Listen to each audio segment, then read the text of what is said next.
All right. Welcome to the third review of the evening. Up this time is The Last Days.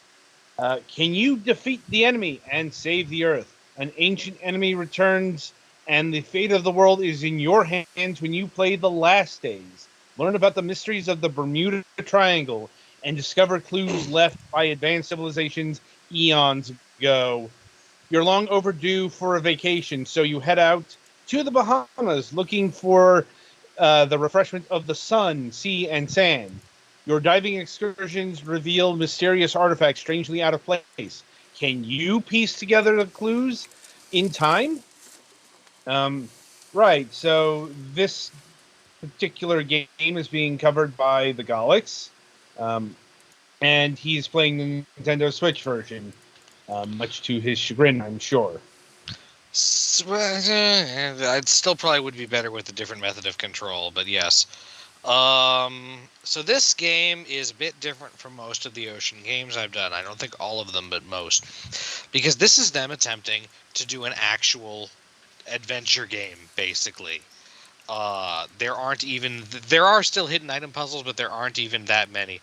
Apparently, to open an airplane door, you click on the center terminal. What?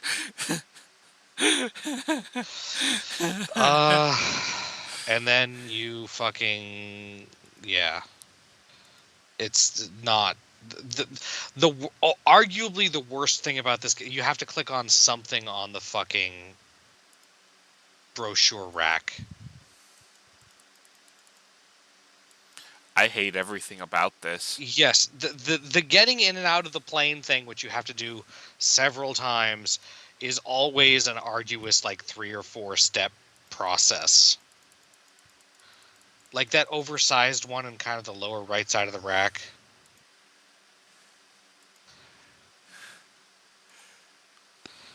On the Switch, if you have a cursor and it kind of changes when you're highlighting something that you can actually interact with. So that gave you a destination you can take the taxi to. But like that, there are actual like adventure game puzzles. Are they good adventure game puzzles? Fuck no. Is this good or bad for the game? I don't know, but I actually finished this one, so Hey, that's hitting over par. Sorry, that's hitting under par. it's hitting better than par, yes. Um so yeah, you're a person who's interested in archaeology. You go onto this island, which is in fact a real island, even though it has a name that looks kind of like Bikini. And through a gross correlation of Greek mythology, Norse mythology, uh, the Maya, and Atlantis, um, you find artifacts that you have to use to stop the prophesized 2012 end of the world from coming 12 years later. So 10 years later, I don't know. It takes place sometime in the 2020s, presumably. We are just throwing in all of the fucking conspiracy theories, Oh aren't yeah. we? Oh yeah, you have to assemble multiple art. You have to assemble what, a Viking shield, a uh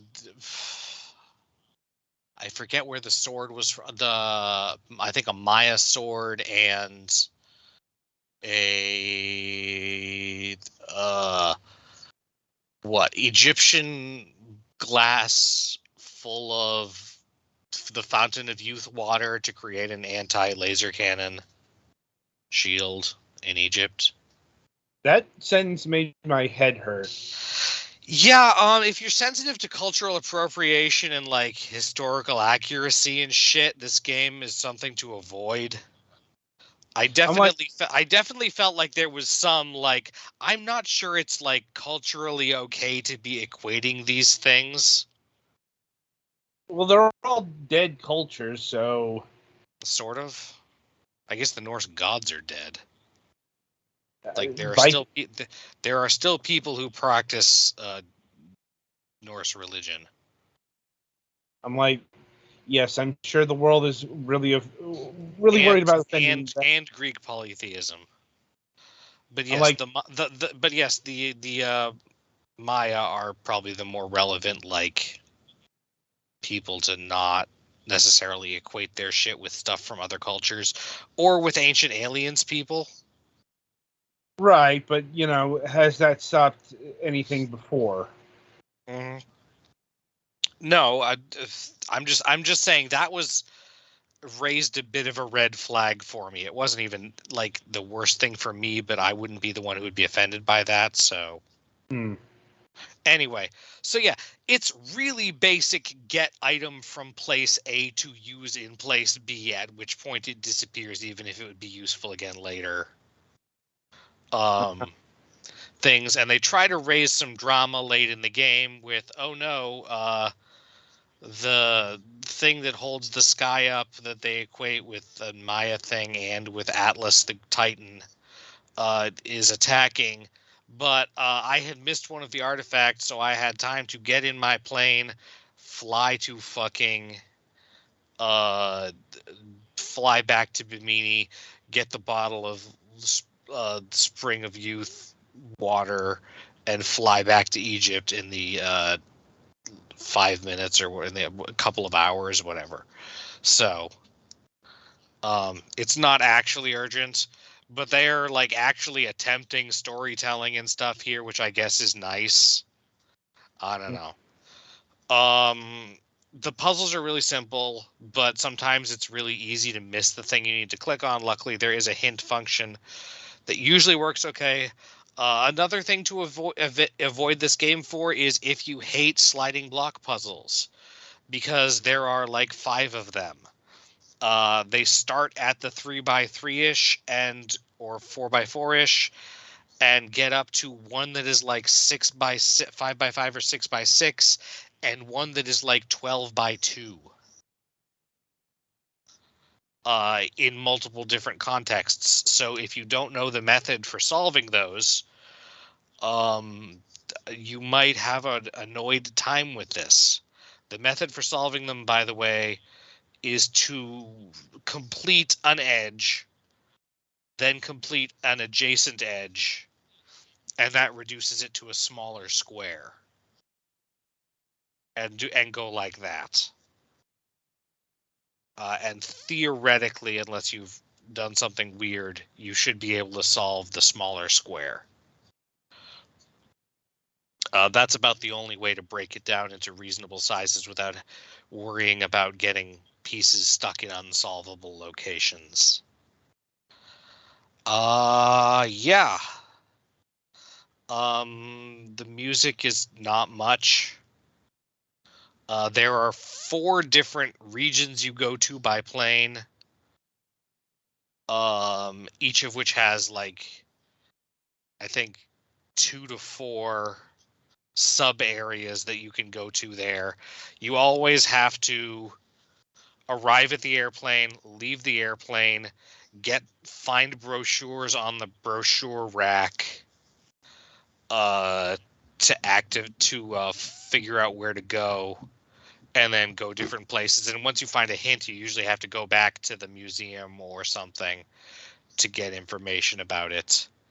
And then when you want to leave the location you have to go to the plane, turn the brake off, go to your itinerary, select the country you want to fly to, put the brake back on once you get there after the cinema scene, and then click on the center console to leave the plane.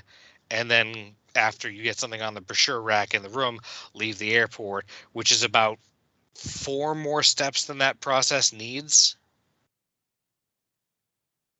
That like 6-step process. Never stopped being annoying. I had a couple of annoying puzzles, and the hidden object ones. I didn't find the hidden object ones in here particularly complicated or bad. And there aren't that many, but that might be because there were only like, I don't know. I would probably say less than. Anyway, I finished this game in like 2 hours. There were probably like 10 or 15 total hidden object puzzles.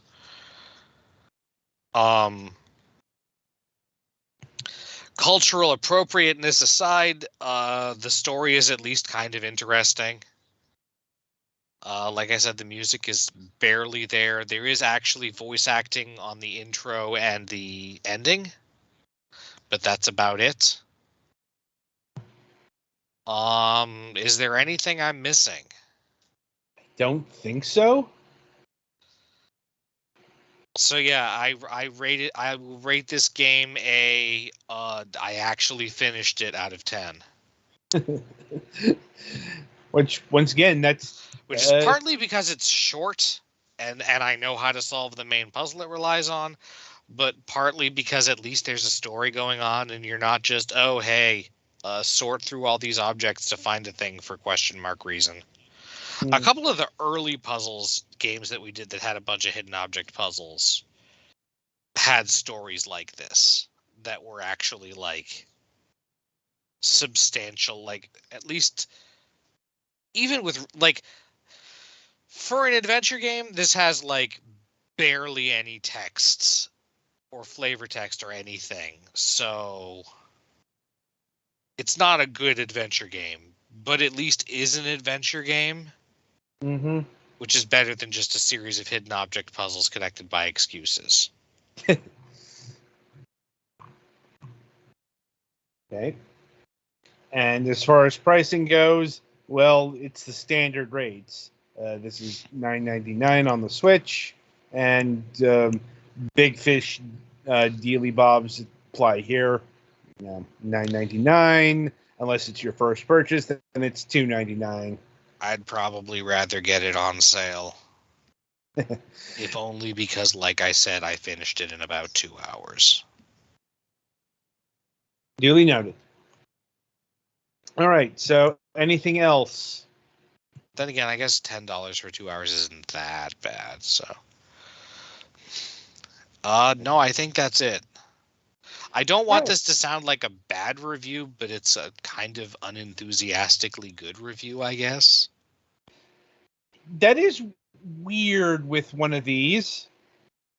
Like, I got to admit, because it's usually more either unenthusiastically negative or enthusiastically negative. Yeah. So, again, we are it actually it held my attention, which is something. Yeah. So we're actually mixing it up a bit this time. We'll see how the next one fares.